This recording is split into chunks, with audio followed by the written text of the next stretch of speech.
she gets stuck on repeat. It's like, let me see, the roulette in her mind lands on the talking point, and then it's like, just repeat that. What's the unburdened line? She's unburdened by what has been. And I mean, it's just, it's always that, though, that she only has a few things that she can draw from. Yeah. And it's not a deep well. And I worry about that. I get, Whoopi Goldberg and all these other numbnuts that can't stand Trump. I get it. But the one that baffles me is Mark Cuban. I don't get that. What's his beef with Trump? Well, all of a sudden... He's a smart guy, I thought. But I feel much better about 2024 than I did 2016 even. I think we were all shocked at 2016. I was shocked. Yeah, I was already kind of ready to accept that Hillary was going to be our president, and then the victory, and Donald Trump, I think, was also stunned. The Try That in a Small Town podcast begins now. All right, everybody, welcome back to another episode of Try That in a Small Town podcast. We got some of the usuals, TK, Neil, or do I call you Thrash? Thrash. Sorry. You get good with Thrash now. Kalo. Yeah. And we do have a very special guest with us today. She is a Fox News contributor. She is the host of Tomi Lahren is Fearless. Let's go, Tomi Lahren in the house. We're so thankful you're here. Speaking of small towns, I don't know where y'all are from, but I probably come from the smallest, at least state of the group. I might get in that conversation. South Dakota. We were just there. Oh, Iowa's bigger than South Dakota. Yeah, Neil and I were just there. We went on the governor's hunt with Governor Nome, which you were you careful? Yeah, because there's a few Tim Waltz hunters out there that didn't know how to use their shotgun. We had a big line. Like if it's with the governor, your line is huge. Yeah, like you're like this far apart, and you're like, oh man, I really got to be ready. You know? And but I shot my first bird. You did. I've been there 3 years. Really? 4 years, and shot my first bird. Your first pheasant? Yeah, yeah. So in the eastern part of South Dakota, you pretty much hit pheasant when you drive down the highway. So it's not. I mean, it's not a hard thing. I agree. Oh my God! You just killed his family. I know. He was feeling like such a dude. So let's start with this. You're on the Try That in a Small Town podcast. Did you know of, or had you heard of Jason Aldean before the song Try That in a Small Town came out? Well, come on now. No, I mean, some people hadn't. That would be wild not to hear. Even if you're not a country music fan, I would hope everybody would be familiar. But yes, absolutely. Absolutely. And, Brittany and I are Instagram friends. Ooh. We share, like-minded feelings and ideals. You do. So I have not met her in person, but we communicate on the gram, of course, and obviously showed my support numerous times. Absolutely. The Maren Morris attacks, the Insurrection Barbies, and then the Try That in the Small Town smears. Yeah. So I'm friends with the entire family by proxy of Instagram. Well, and that's good. As writers of the song, we appreciate you sticking up for us. That was amazing, Absolutely. Right? Thank you. Tomi, well, listen, going to bat it's for silly us. to me that it was so controversial to see the controversy of it. But we live in a time where people are outraged, or they pretend to be outraged about everything. But I think since that came out, so many worse things have happened on behalf of the left that it's like, this, and also the song has come true over and over and over again. So I don't understand the controversy, but I was happy to be an early supporter. I think that would just be a no-brainer for me. Well, we appreciate it. Yes, and a fantastic song, just anyway. Thank you. Sure. But we appreciate it because it was a time when there wasn't a lot of support. There wasn't? The song did well. The song ended up doing well, but it was just kind of doing its own thing. It was kind of minding its own business. The video came out, of course, EMT took it off the air, and then that's when everybody started going with it. And Governor Nome was a big supporter of ours, too, so we appreciated that. Mm-hmm. But you interned, right? I did intern for Chrissy How was Nome. that? Well, I was my first year of college. I was still in college. I was a freshman, so I was her very first intern. So, yeah, it was a good experience. I'd much rather be on the media side than working for or with politicians. I will just put it that way. Yeah. Did you see the underbelly? I just saw that really wasn't the world for me. I'd rather talk about it than do it. And, I give credit to people that want to be in politics. They want to run for something. It doesn't seem like a lot of fun to me, just being around it. Donald Trump makes it look fun. Yeah. And he's probably one of the only people that has fun with it, but everybody else just seems stressed out all the time. It's not for me. Yep. That's fair. They go gray really quick. You ever notice that? Yeah. Politicians, What's that? like, presidents, they get in there instantly gray. Right. It ages them. Within like a month. Completely gray. Well, look what happened to Joe Biden. I mean, the decline. The decline was already declining. There's no decline. No, yes, there's no decline. Everything's fine Yes. here. He can run. He can run. Yes. Okay, sorry to interrupt. No, go ahead. I am going to miss the run, the gallop. He's not so. He tries to be like, I'm in shape. Look at me. Yeah. With that little run he does. I'm going to miss he's that. so in shape. I will miss that. I will miss talking about Joe. I think because we have Kamala now, we all miss Joe. Oh, for I sure. think fondly upon Joe when I see Kamala, because I look at Joe and I see his moments and his senile moments, and I think this is bad. But he has an excuse. He does. She has no excuse. She cannot claim so the same cognitive failings or the age. She just cannot. It's just, this is her. It's all her. Tim, Waltz had a moment this last week. He has a lot of moments. Which one? Yeah. Playing Madden. Oh, yes. It's so. Can you run the pick six? We're going to run the pick six at him. You should run a pick they're six. doing it. I'm like, wow. Or whatever he said, it's a fourth quarter. We're going to take it 1 inch at a time. Yes. You mean yards? Okay, so did you? It's very confusing. Panic mode. What football did you coach? Okay, let's get to this. We're recording. We're recording this on a Wednesday. The election is next Tuesday. week. This comes out Monday, so we'll have a day. By the way, if you're watching this on Monday, go out and vote. Very important. So Tuesday's the election. I got a question. At midnight Tuesday night, will we have a projected winner? I would certainly hope so. There's no excuse not to. Yeah. However, I could see this running into Wednesday. I would hope it doesn't go much further than that, but I could see it running into Wednesday in states that are close. But the way it's looking now, Trump could do so well that it is so big a victory like it was in 2016 where there's just no dispute. I don't think it's going to be that way just because of the way things work now and the way things come in late and whatever they got to do. But I'm very hopeful that Tuesday night we will know because there's no excuse not to. We got to know, right? Yeah. We've got our producer Jim says no way. He says it's going to drag out. But see, days. I'm predicting what they're saying. I'm saying it's not going to be close.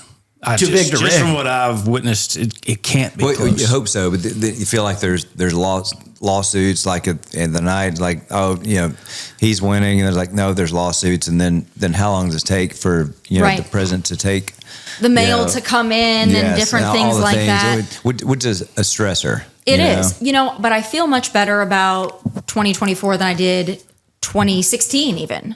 I think we were all shocked at 2016. I was shocked. Yeah, I was already kind of ready to accept that Hillary was going to be our president, and then the victory, and Donald Trump I think was also stunned.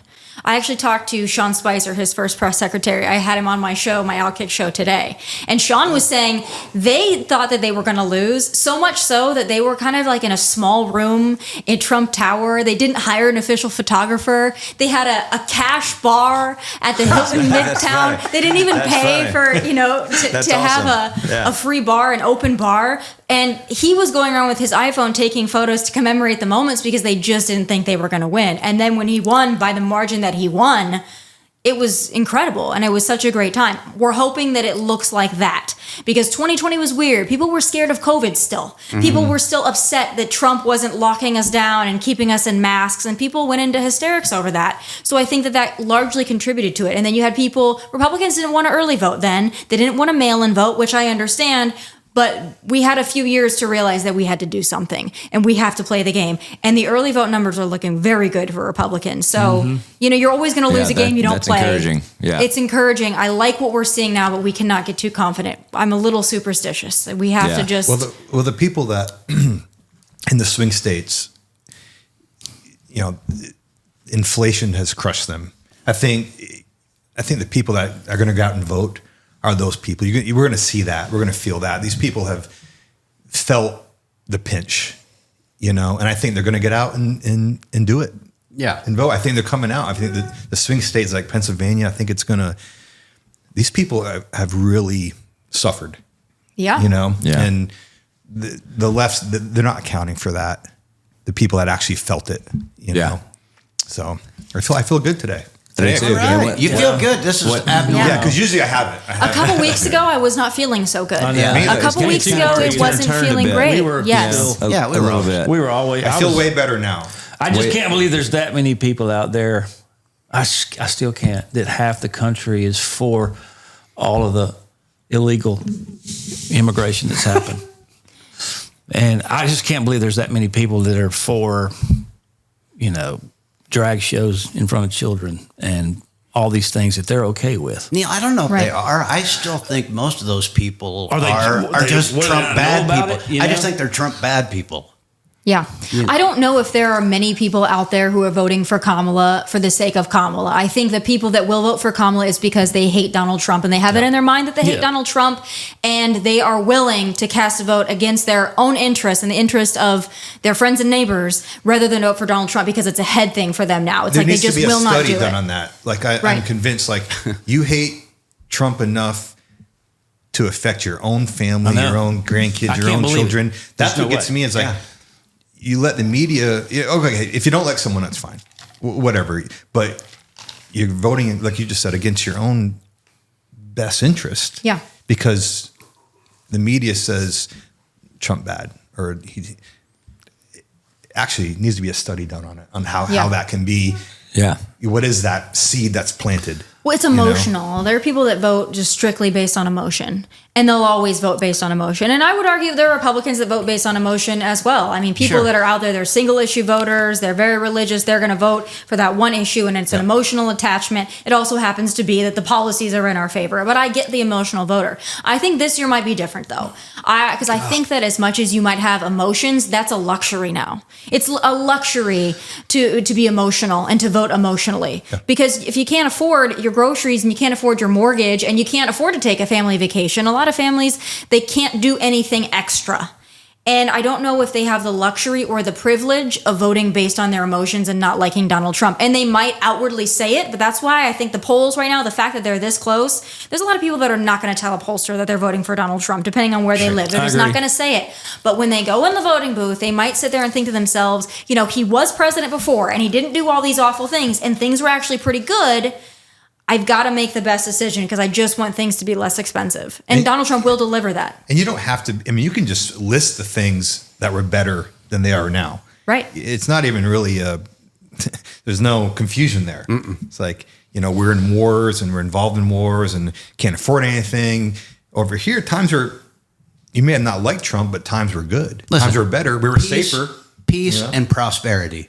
That's really it to me. It's like how you can see past that. No wars, financially doing well. Now we're not doing well, and we have wars. The Middle East is Right. in danger. I don't even see the comparison there. Yep.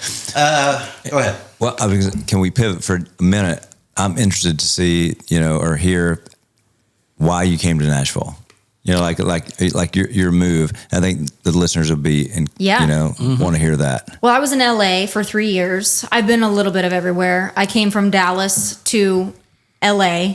And when I moved to LA, I was kind of done with Dallas. I love Dallas. I love Texas, but it was Ooh, done with Dallas. That's a good title. yes. Song There you title. go. Feel free to Let's use mark it down. Thank you.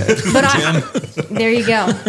I did love living in Texas, but I wanted to go to California because I wanted to impact change. I thought, you know, maybe if I go there and I see these things for myself and I learn, maybe I won't change minds. I'm not going to make California red personally, but I wanted to see things and I wanted to document things. And there were several times I would go to like Santa Monica Boulevard and I would interview people for Hannity, and just to watch the derangement. This was in the height of Trump, right? When people were really deranged, and California was ground zero for it. No place worse in America than California during that time. And I learned a lot. I also learned a lot about their voting system. I learned about mail-in votes. I learned about the homeless industrial complex. I learned about Gavin Newsom. I learned a lot of things. And then I realized when I started seeing just how much I was hemorrhaging in tax dollars, I thought, this was a fun experiment, but it's time to go.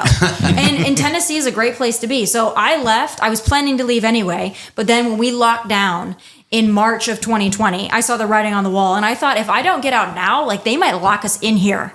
And they're not literally at the locking me in beginning of California. COVID. Yes, I moved here April 1st of 2020. But you know what? Here's the kicker. Nashville was also locked down. Yeah. So then I dedicated my first 6 to 8 months of being here, warning people in Nashville. Obviously, Davidson County is different. Nashville proper is different than Williamson or the other areas. Yeah. But I dedicated myself to warning people, like, what are you doing with this mayor who's got mask mandates? We have a curfew.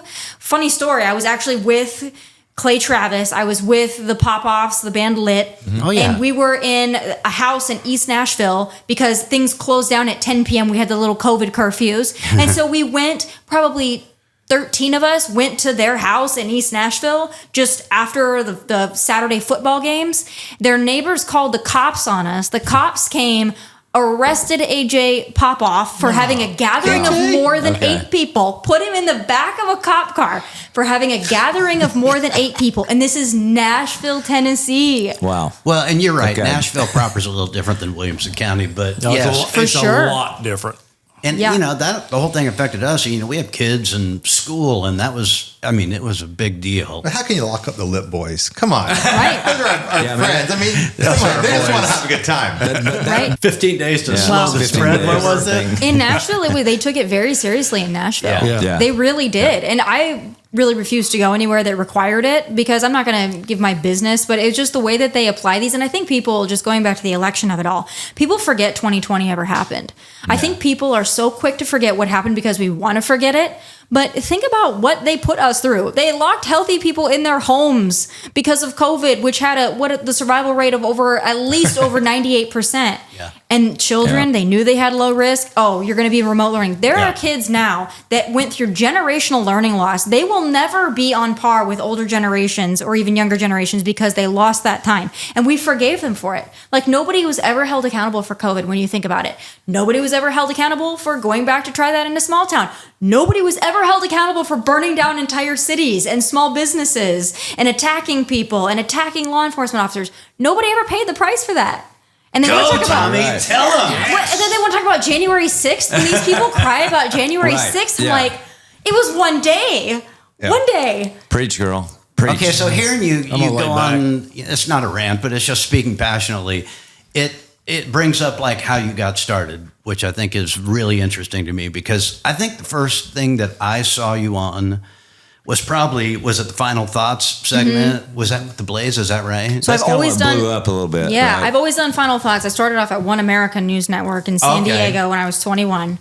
San Diego. So I did California, then I did Texas for the Blaze, and then when that Blaze saga ended, I went to LA, and that's when I started at Fox. But it's so interesting to me because, like, I don't even know when that was, maybe 2015 or so. Yep. Like, the political, especially conservative world is dominated by older white guys, whatever it is, you know, and they were good, but Rush Limbaugh or Bill O'Reilly or Glenn Beck. And then here comes Tommy. How old were you at this time? Well, when I started, I was 21. 21, this blonde girl coming on and just spewing about Colin Kaepernick. Yep. Is that the most viewed video you've had? Yes, that was the most viewed video. Yeah, that was when Facebook didn't throttle conservative. Right. This was before they caught on to that whole thing. That was when Facebook was like the wild, wild west. If you could just put content out there and people that wanted to listen to it actually could. So that was the heyday, and that was going into the election. That was like I was full for Trump. Like that was a great time. But you were like the OG. I mean, nobody was doing that, especially your age, you know, or female. I mean, it was like, oh my God, who is this girl? I know the first time I saw her, I was like, oh crap, these libs are in trouble. They're in trouble. It was. Was it a conscious effort to be in the digital space, or was that just kind of a product of what you had available to you?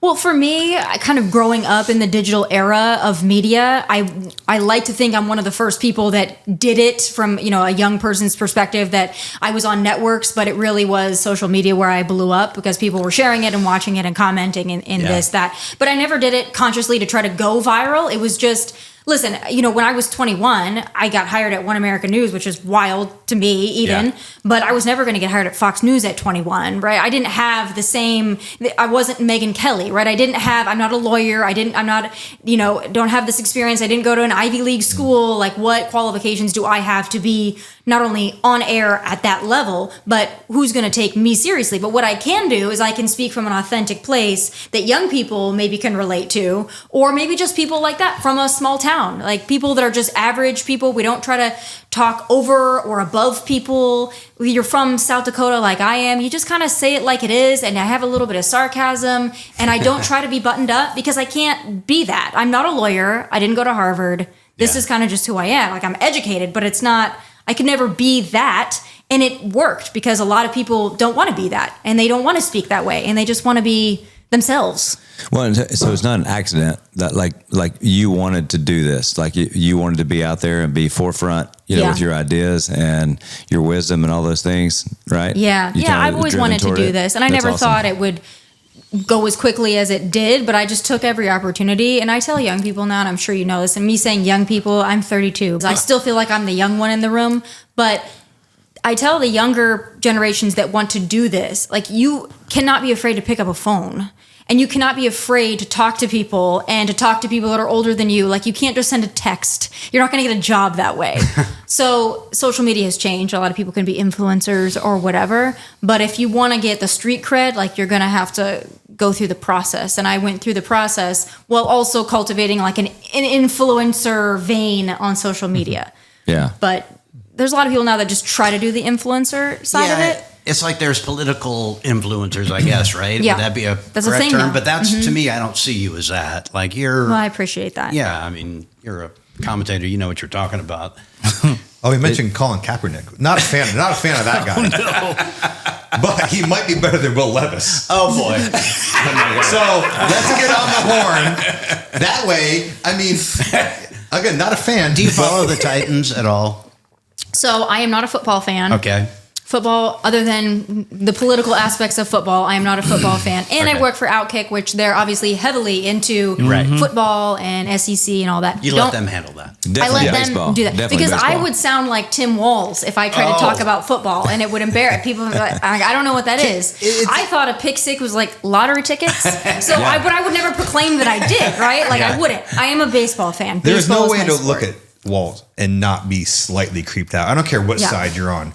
Even if you're, you got to say, like, even if you're a Democrat, you're like, damn, I don't know. Well, look, something's not right with this guy. Look who picked Is him. that who he picked? Look who picked him. Yeah. it's fair. I mean, talk about, like, didn't he do that in Minnesota? Like, tell everybody to, like, rat out your neighbors and a call like, line. and tip during line. COVID, like the tip line. Mm-hmm. I mean, wow. You let the police precinct burn. It's bad. My wife's from Minnesota, so yeah, she's got a unique But perspective. yeah, there's people Yeah. in Minnesota, though. I mean, most of Minnesota. No, there's a lot of people in Minnesota that do like it. Doesn't him. seem to bother them. But I will say that there are people in Minnesota that are rural, Of course. farmer, rancher people that are very, very red. But you look at Minneapolis, I mean, I vowed really never to go back to Minneapolis. Speaking of, them putting a target on the back of Trump supporters, I went to Minneapolis in 2018, and with my parents, I was doing like a theater type political speech show, and went to dinner or to brunch with my parents, and they threw water on me and they screamed, "Get the F out of here, F you this." In my face. It was wild. It's just, I don't get this, right? If you can disagree with a lot of people, like whatever, say if, I'm trying to even think of anybody, Van Jones or Bill Maher or The Morning Joe, if I saw that person in the street, I'd be like, hey, cool, there's Van Jones. Mm-hmm. Like, I wouldn't have that seething disdain that they have for conservative people. What is that? I don't get it. Yeah. It's really a derangement. But if you think about it, if you watch these networks just in the last couple of weeks, Trump supporters are Nazis. Trump supporters are fascists. Trump supporters worship Hitler. We're It's easy now. to see how the psychosis can set in. Yeah. If you've been told over and over and over again that people that like Trump are this, you feel license to attack those people physically. And that's why I'm really worried after this election. I hope we win, but I'm worried about what Trump supporters are going to face after this election, because all these people have been told for the last 8 years now, longer, 10 years, 12 years, that Donald Trump is the worst person and that he is all these, he's going to put you in camps, all this. He wins, Trump supporters, like, head on a swivel, because they've had so many years to stew on this. And I think it's going to be worse than it ever was. Yeah, and if he wins, like, don't you think there'll be fire in the streets? Yes. For a little bit. Yeah, I do. Not in the small towns. Not in small towns. But for a minute, I mean, I think a couple of weeks, it's going to be bad. It depends on where you are. Like, I wouldn't want to be in New York City. I wouldn't want to be in Washington, D.C. I went to Trump's first inauguration, and that was horrifying with the BLM rioting that was going on. The next day, the Women's March, which was also violent. Like violent women hissing in your face. I mean, they were literally hissing your face. I can't imagine what it would be like. But they're so tolerant. Yeah, I know. They're so tolerant of just only the people that think like they do. Yeah. But even what gets me is they accuse, conservatives and Trump of inciting hate. Right. But the rhetoric that comes from that side is so much more negative. And we're looking at assassination attempts, and they still continue it, after multiple assassination attempts. So they keep their rhetoric going. If that was the other way around, oh my God, I couldn't imagine.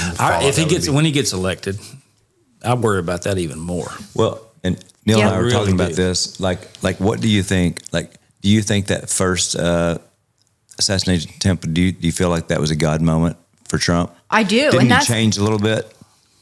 I don't know if he changed. Maybe for a day. We all thought when he went, when he came to the RNC, we're like, oh my God, it's a more demure Trump. It wasn't. It wasn't. But for me, that's what gave me confidence. And it sounds, kind of cliche, but when he survived that, and when you saw that moment, the fight, and you saw his life being spared by millimeters. To me, that's like, of all the people that were really worried about this election because they're worried about the cheating, they're worried about this, and I understand it. People are very worried about that, and it's okay to ask questions. But when he survived that, I thought, you know what? There's a chance he might win this thing because God intervened once. Maybe God will intervene again. Yeah, that's maybe there will be divine intervention. Yeah. I'm not saying that God will win this for Trump, but maybe when he wins fair and square, he'll just win. Yeah, that'd be nice. Yeah, and Neil said the same thing. He said he's supposed to be president. I said, he said God saved him for that. I said, or he saved him to, save an orphanage. Years down the road, who knows why he saved him? But sure enough, he was saved. Oh, ain't no doubt about it. Well, there's no, like I said, there's no, you don't escape a bullet like that by accident. We've had experience with that, and so it's. Right. He definitely, I remember Aldine telling us, because Aldine was hanging out with him at the RNC, and we were there, and he came up to the suite after and was like, he was definitely, it changes you to the extent of like, it makes you think about how things can change so quickly. Mm-hmm. And I do think it changed him in the sense that he knows he's here for a reason. Yeah, I agree. Because I think he thought, okay, there's God's plan is at work and a purpose is at work. Yeah, to change him in that sense. Yep, for sure. He was, I hope he wins too. I think for all of our sakes and our kids, and he's gonna win. He's gonna win. I feel good about it. I didn't feel good about it a month ago. We're feeling better. Yeah, right? We feel better. We feel better. Last couple of weeks. And also, I do remember in the height of things in 2016.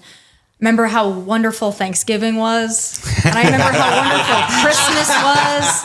I mean, I don't know if you've been a Trump supporter and through the whole thing.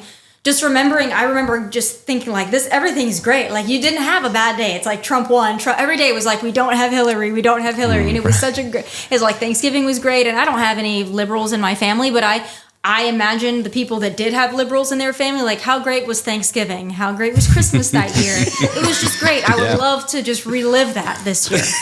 Oh yeah. And how much would your job change? Let's say Kamala somehow miraculously won, and wouldn't your job suck for the next 4 years just talking about that? Right. Well, I think it would just suck for us as a country. Like our job doesn't really change when we're commenting on things. It's like there's always going to be something, right? And so people often say, well, the only reason that you have a job is because of Trump. It's like, well, I had a job before Trump, so I had a job during Obama, so no. But honestly, for our business, being able to talk about what a disaster Democrats are for the country gives us endless content. Biden gave us endless content. Like, there's plenty to talk about. Kamala, endless content. So it doesn't matter. Trump wins, we're going to have, there's always something. Yeah. Either way, we're long past the days of boring politicians where they just do what you do and then people just, unless there's something major, nobody really talks about it. Like, politics is at the center of conversations now. I would argue more than sports, more than culture, more than anything. I would just like to see Trump win because I really think this country desperately needs it. And I don't know if we'd ever win again if we lose this time. Do you think she will ever answer a question? She can't. She will. I just want to know. Let's have Kamala on. Maybe you and her can come on. Kamala, come on the podcast. And my question is what's she going to do when she loses? Where's she going to go? Back to San Francisco? I just want to know. She'll be fine. She's going to go back? Is someone telling her, hey, you should actually answer some of these questions instead of... I don't think she can. I don't think she can either. No. I don't think she has it. I thought they would have pre-written something or a miniature teleprompter. They do, and that's why she repeats her talking points over and over again. She was just asked yesterday or the day before, and she started talking about, well, I'm coming from a middle-class family. It's like she just gets stuck.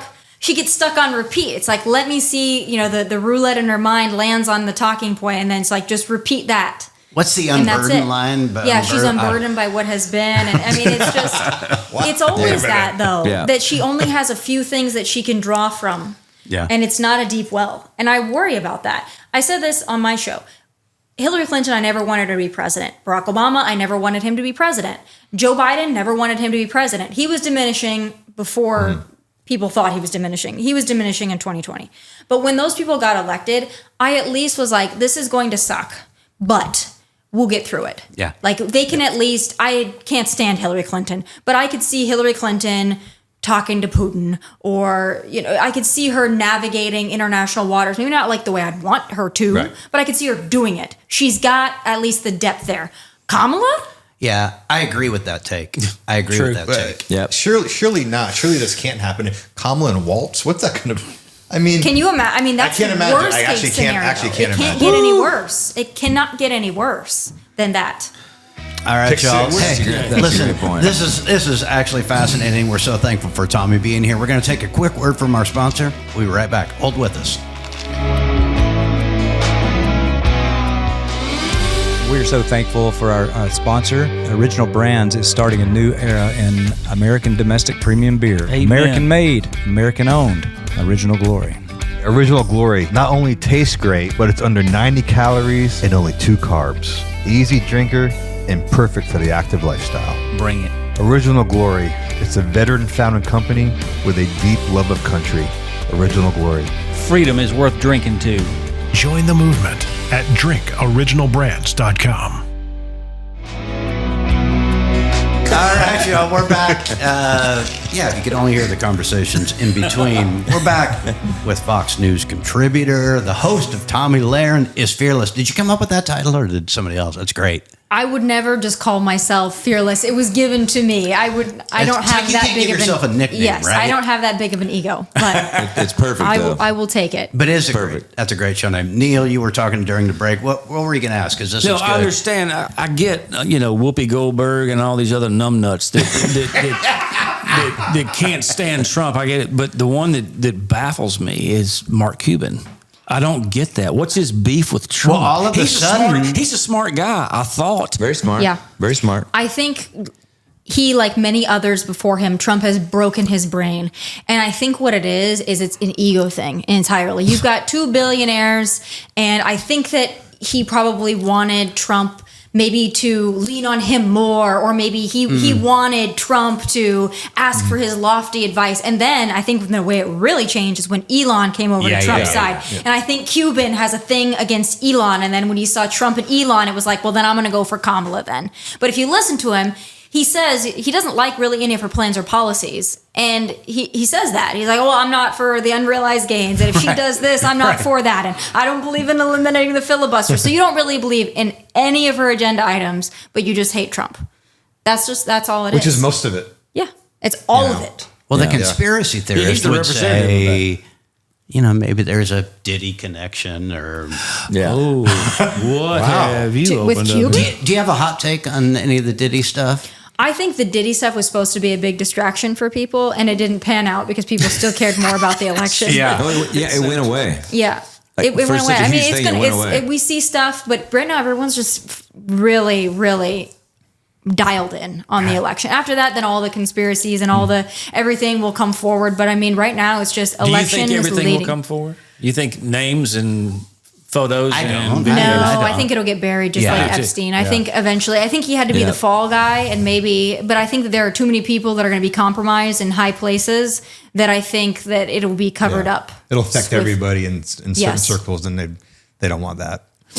Well, and we know that you're a Jason Aldean fan, of his music and everything, and of these two guys on stage every night playing with him. Did you ever sing? Did you want to sing? No, I am not. That is not my talent. Not part of your That thing, is definitely right? not my talent. Okay. Trust me, if it was, that's what I would love to do that. I envy people that have that ability, but no. Hold on. I got to interrupt. You are a rap collaborator. That is true. Did you guys know That is true. that Tomi is featured on a Pusha T and Jay-Z verse? I sure am. So this is amazing to me. They sampled your voice, right? Or they used it in a verse, Jay-Z's verse. First of all, Drug Dealers Anonymous, right? Yes. Did they ask your permission, and did you get paid? No, good question. they did not ask my permission. They illegally sampled, but because they ripped it from a Final Thoughts that I did for The Blaze technically owns it. Oh. But The Blaze never took action. The Blaze tried to make a deal with Pusha T. Hey, they asked for a few things, a few credits, and then to Pusha T, they said, we'll let you continue to sample this that we own, our property, but you have to fly to Dallas and do an interview on Tommy's show. So that was supposed to be the deal, and we were ready. I was like, Pusha T, this was going to be huge. You're right. We made it he had a connecting flight. He flew from wherever to Baltimore. He had a connecting flight? Yeah. Get him out of the I don't know where he was coming from. What's his connection? I don't know if he was from where he was. Okay. But he flew to Baltimore, and then he flew back, and he never came. And the Blaze never did anything about it. Really? They never sued. They never did anything. They just let it go. They just dropped it. Well, then they fired me months later, and then we had a legal battle. So, I mean, that's the legal battle they chose to fight. But no. And you know what? Honestly, whatever. It would have been nice to get paid off of that, but it was just more like that was the street cred. It's actually kind of cool. You get a little cred, right?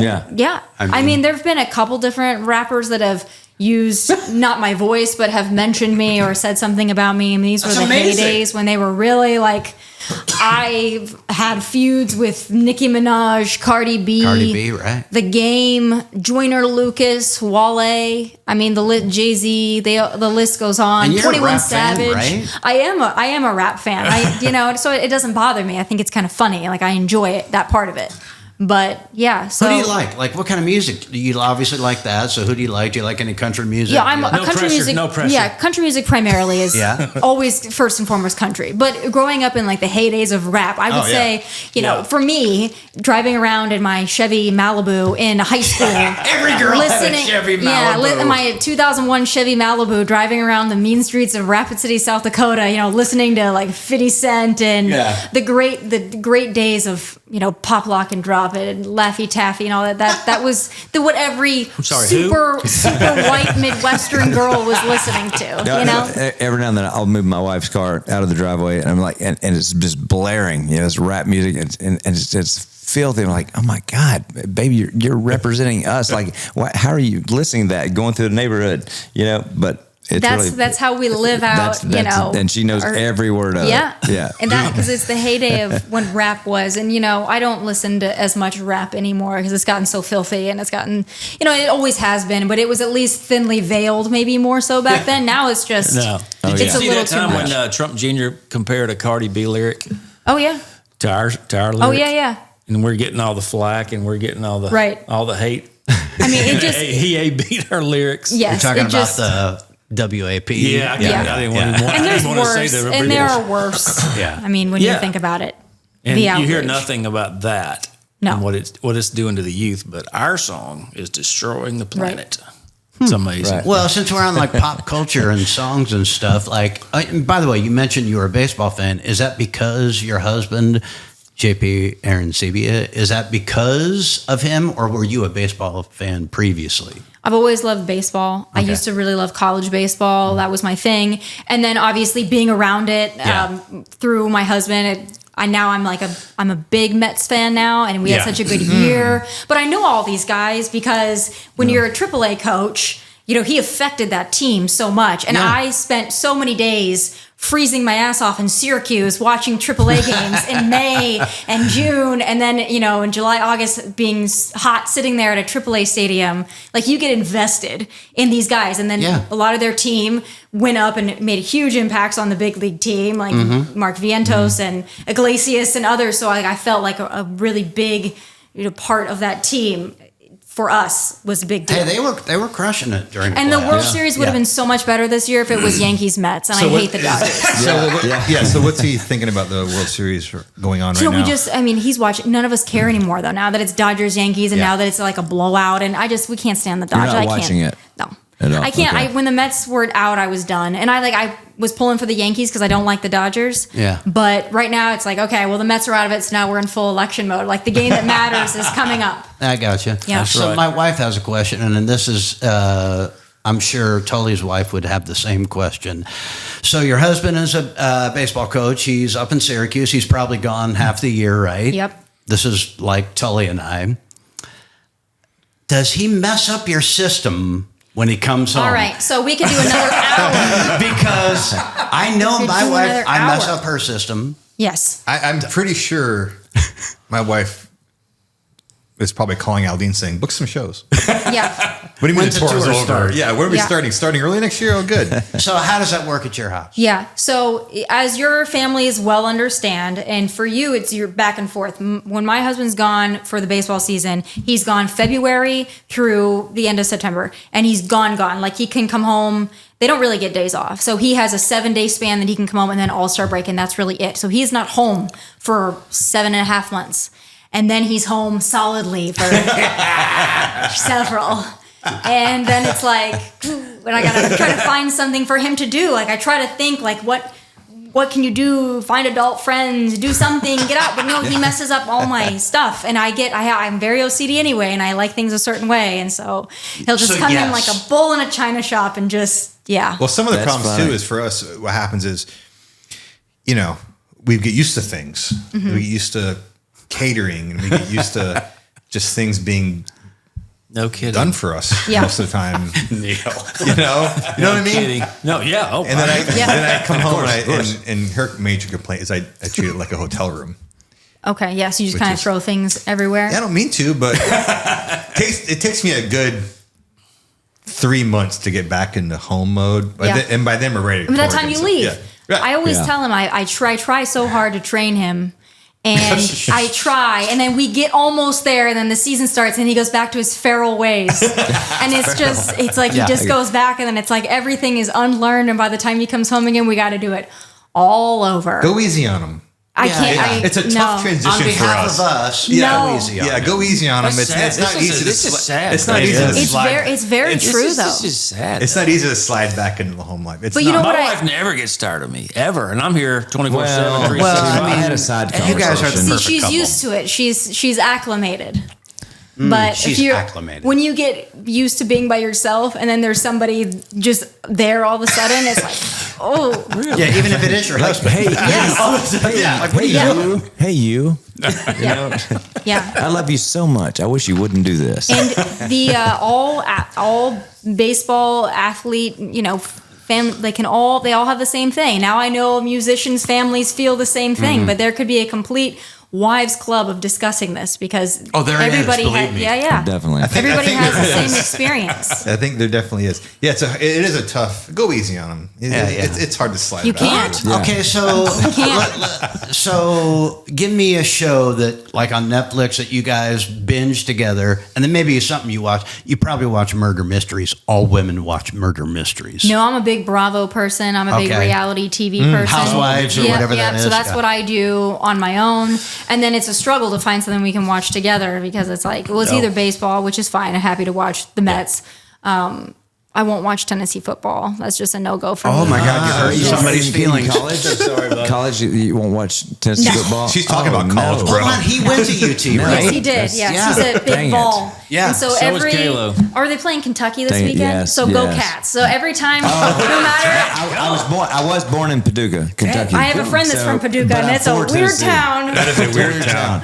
I've never met anyone normal from Kentucky. Well, Well, the streaks continued. I was only there Your for eyes are 3 this far months. apart. I got tired of it, and I asked my parents to leave, even though I couldn't audibly Okay. talk.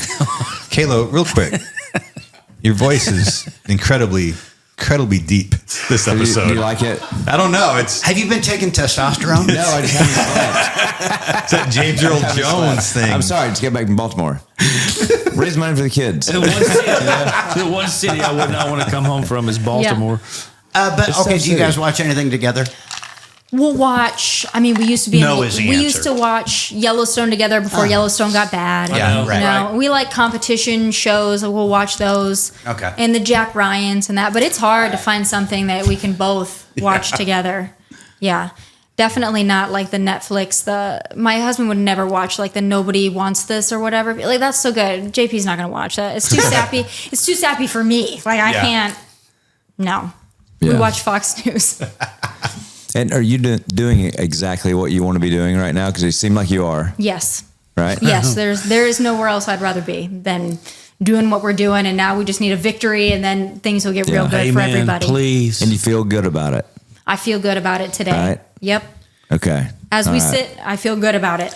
I feel like No. a Britney episode with her on. Oh, my That'd gosh. be badass. That'd be amazing. I love won't to. say a word. Would I'll you just do sit that? back there. Yeah, If I'd Britney love came to. in? Because you guys would, we'd just go to the couches and That's right. hang out. Oh yeah, we just sat over there. Just hold up be great. questions. There you go. Happy to do it. That would be incredible. Oh my gosh, we're so appreciative of you being here. Of course. So thankful. Listen, we know that you've got a lot going on. We're very appreciative. We're very thankful from all of us at Try That in a Small Town Podcast. Tomi Lahren, watch her on Fox, watch her on her own podcast at Outkick. Thank you guys. We're very thankful. Thank you. Thank you guys. Thank you very much.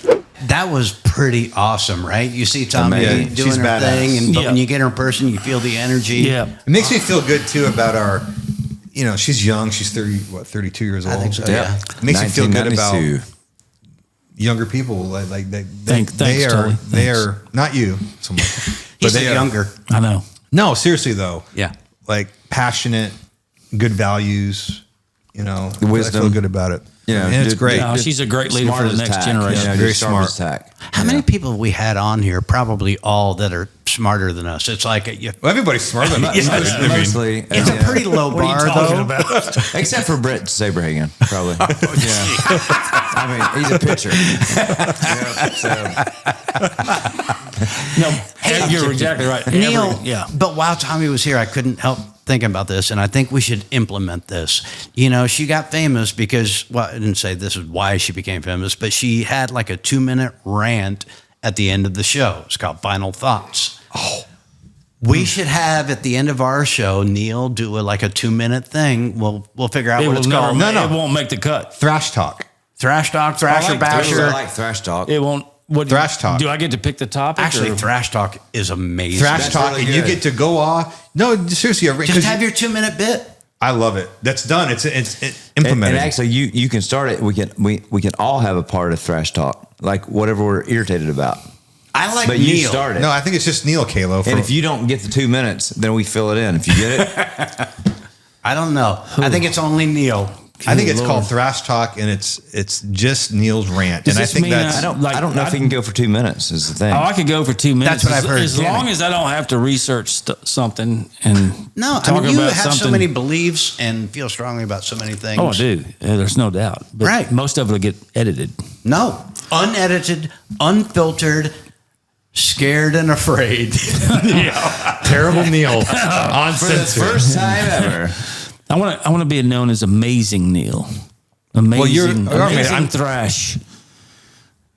Okay. You are to us. You're still hurt. Well, by it that went one- quiet, didn't it? It went real quiet there for a No, second. but you're still hurt by that one fan. No, I'm not hurt. I'm not That hurt. one fan. Dude, you don't even know. My confidence level is so, I could give a rat's ass about what anybody thinks about me. Is that why I we don't don't give a shit. And neither, that's my whole point. That's my whole point. Neither does Tomi. And that's the beauty of it, right? You got to respect somebody. And to me, it's funny that people call her far right or extreme right. She's really actually not. She's just very direct. Very well, let's be honest. You're far right if you believe anything that's not messed up. Yeah, right. You're far right. You don't want men and women's sports. You're far right. Well, this is stupid. This conversation is ridiculous. It really is. If you're for Trump, I can't believe we're talking definitely about far right. If you don't want men and women's sports, you're far right. If you don't want if you like Trump, you're far right. Dancing in front of children, you're far right, and you're crazy. See, this is part of the. But you're far right. If you want a safe border, you're far right. Seriously, but that's weird to me. But that's the reality of it. I know. You're far right, bro. Wow. You really are, Kurt. Accept it. Is this an intervention? Really, you're far right. We've been meaning to talk about it for 27 episodes. I tell you what, dude. Y'all don't even know what y'all created. It's like if y'all want to do thrash talk, oh my God, I'm going to spend the whole next week in between writing songs. I'm going to spend the whole week. Which is starting next episode. I'm going to come up with so much stuff that I've been wanting to talk about. I bet my gut goes down. Really? Oh, it's all bottled up in my gut. You think you'll lose weight? Oh, yeah, I'll lose weight. I'm so excited I'll about start thrash talk. unloading. I'm going to unload so much shit. Really? Oh, yeah. It's going to be crazy. This we is may happening. be out of business in a month. I love it. It may be good for We're business. not even in business. This is great. Listen, it's been an awesome, fun day. Listen, if you're watching on YouTube, like we always say, just comment. We love interacting with you guys. Do that. Give us a like, subscribe, follow us at Try That Podcast. We're very appreciative of you guys. We're appreciative of Tomi Lahren being here and her time. For TK, for K-Lo, for Thrash Talk. Kurt, I'm Kurt. Download. There you go. This is Try That in a Small Town. Make sure to follow along, subscribe, share, rate the show, and check out our merch at trythatinasmalltown.com.